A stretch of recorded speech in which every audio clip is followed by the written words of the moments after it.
Sabia que janeiro é um mês oficial para a gente falar sobre a conscientização sobre os transtornos mentais?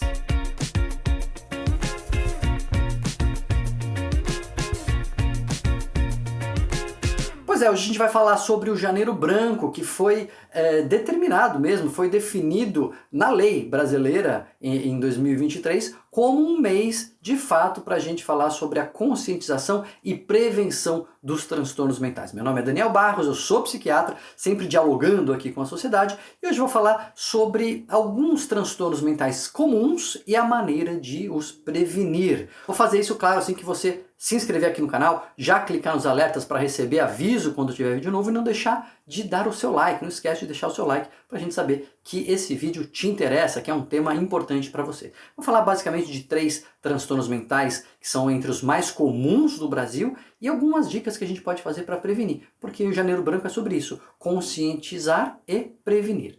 Primeiro é a depressão. A gente tem um monte de vídeo aqui no canal que fala sobre diversos aspectos, diversos ângulos da depressão, mas lembrando que a depressão não é só tristeza, depressão é um estado do nosso humor negativo, para baixo, que a pessoa fica sem energia, sem vontade, pessimista, negativa, muitas vezes triste, o sono ruim, apetite ruim, e isso não passa sozinho. Isso pode acontecer transitoriamente numa situação muito triste, isso pode acontecer no luto, mas quando isso não passa, a gente vai chamar isso de depressão. Depressão, uma vez diagnosticada, precisa ser tratada adequadamente com antidepressivos, com psicoterapia. A gente tem um monte de vídeo aqui no canal, dá uma maratonada nos vídeos sobre tratamento, sobre terapia, sobre remédios, mas a gente pode fazer algumas coisas para prevenir também a depressão. Uma que eu gosto muito é a gente mudar o nosso radar para as coisas positivas da vida. Nós temos um viés cognitivo, a gente tem uma tendência a prestar atenção em coisas negativas, em coisas ruins, até por uma questão de sobrevivência, né?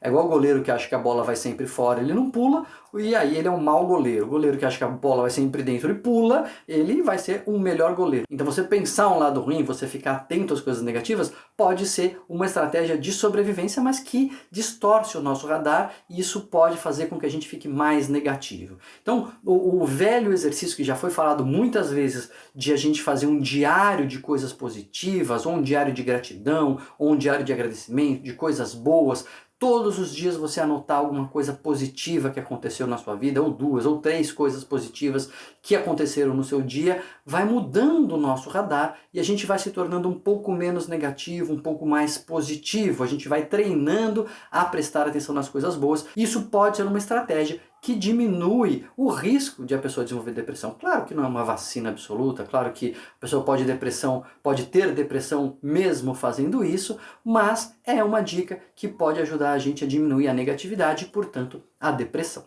Segundo transtorno que eu queria abordar é o transtorno de ansiedade, as fobias e as ansiedades, ansiedade generalizada, a fobia específica, a ansiedade que é essa nossa emoção que nos alerta, que nos prepara para enfrentar os perigos, que nos coloca lá na frente, às vezes sai do controle e começa a atrapalhar a nossa vida e a gente fica congelado, a gente fica com medo de fazer tudo, a gente não consegue relaxar. A ansiedade pode ter vários aspectos, pode ser o transtorno do estresse pós-traumático, o transtorno do pânico, fobia de alguma coisa, fobia do sobrenatural, tem tudo isso aqui no canal, tem vários vídeos falando sobre a ansiedade, mas uma dica fundamental, importantíssima, que eu não consigo ressaltar o suficiente, enfatizar o suficiente, que realmente diminui a ansiedade, é a atividade física regular.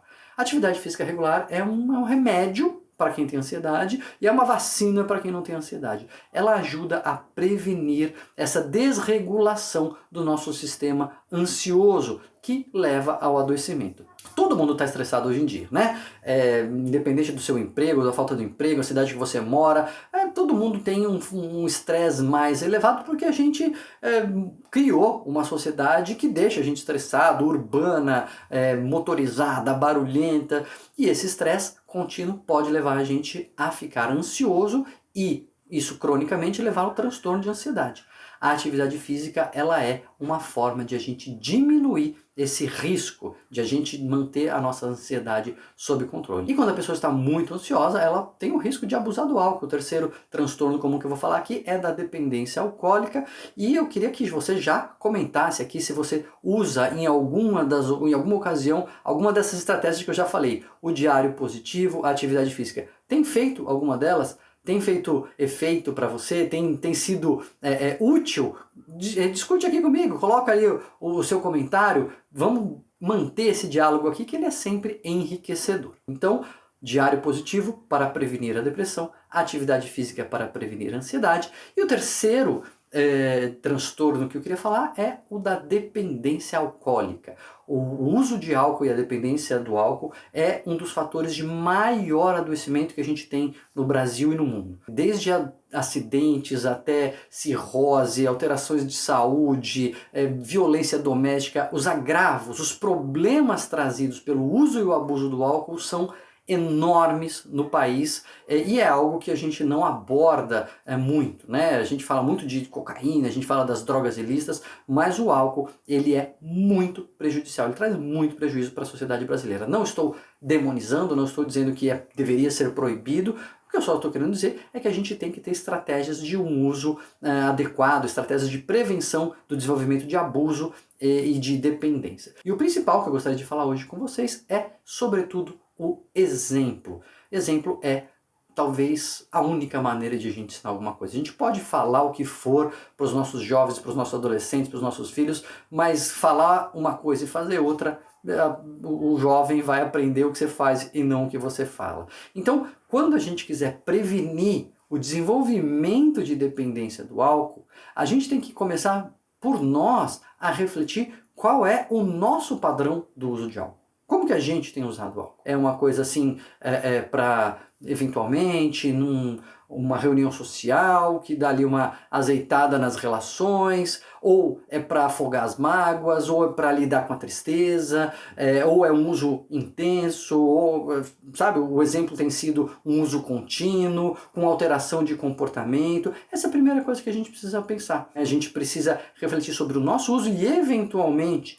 ter a coragem de reconhecer quando o nosso uso está exagerado. Tem vídeo aqui no canal ajudando a fazer isso, para a gente reconhecer quando o nosso uso de álcool está exagerado, porque esse é um modelo que a gente está passando para as próximas gerações, e a melhor maneira de a gente prevenir o abuso é a gente passar um modelo adequado, um modelo saudável de relação com qualquer substância.